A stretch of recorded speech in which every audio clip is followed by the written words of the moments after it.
I'm delighted with them.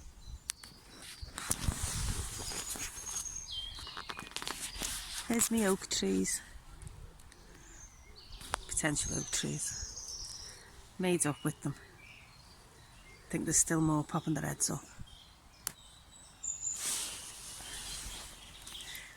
Do you a little tour, will I? Eh? Haven't done one of these for a couple of weeks. There's some peas. Now they're looking for something to grab a hold of. Some onions. Spuds protecting me kale here. From the pigeons, the demon pigeons. So they land on there and then they feel very insecure. So they don't come back, because that's what happens when you feel insecure.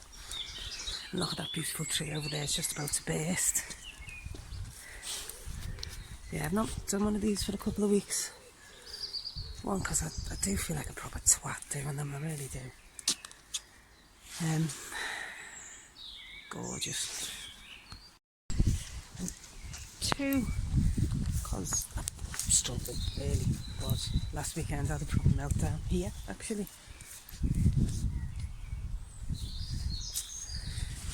Alcohol involved, I think.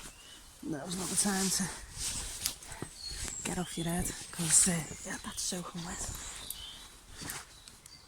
Wet arse, hang on. Not for me anyway. Doesn't help with feeling out of control, so not be doing that. And I'm noticing other people drinking too much and stuff.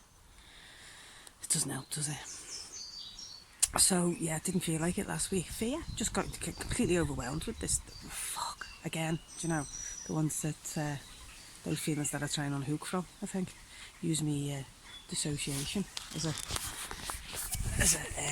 helpful friend.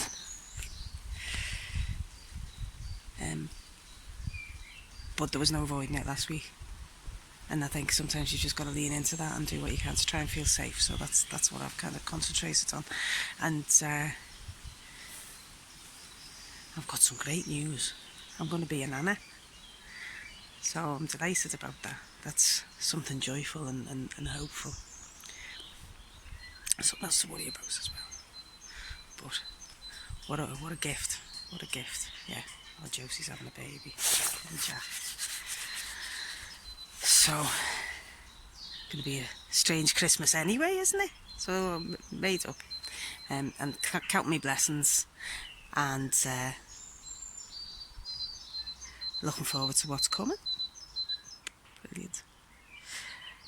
And we are, it's looking more and more certain that we might be delivering at the park from the beginning of June to the frontline workers. So I'm very excited about that, and a bit nervous, you know, because I'm not expecting it's going to be easy to listen to, given what they're going through at the minute.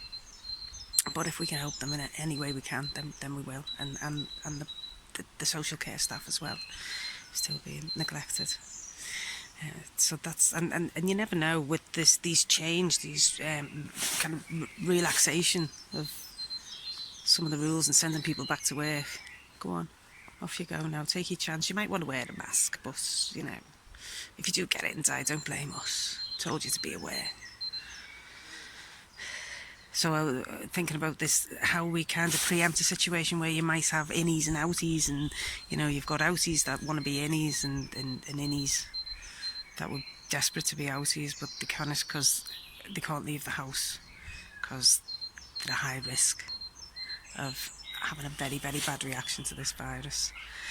And then you've got people who are going to be at risk and don't know they're at risk and are having to be forced back to work because they're reducing the furlough to 60%, so they're going to starve people back to work ultimately, but only the working class ones, you know. The idea that we might live in a society where the chasms become greater rather than reducing is probably adding to the kind of, I'm loath to call it depression because it's not. It feels like that of old, but it's just kind of waking up and feeling that absolute dread and thinking what all the different possibilities are, and that's exhausting in itself, isn't it?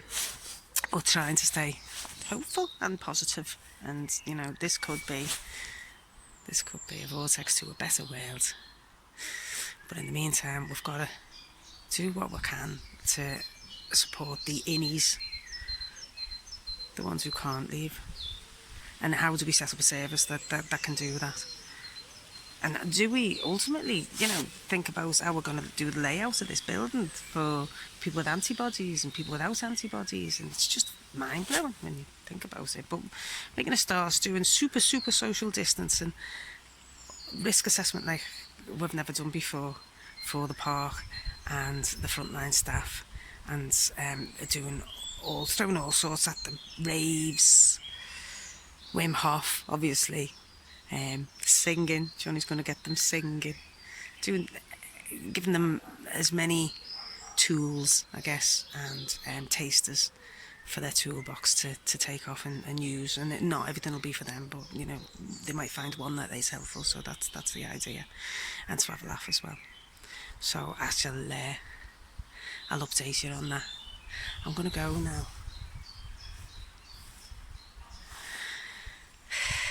Stay strong, stay connected. If you're not connected, get connected. Get ready. And I'll catch up with you next week. However you're feeling, it's normal. There's no running away from it. Lean into it and use what you've got to get through it. Use what's around you. Use what you've built. Use what you know. Use all that resilience you know that you've got. Because you've already proved you survived worse than this. So I'll see you later.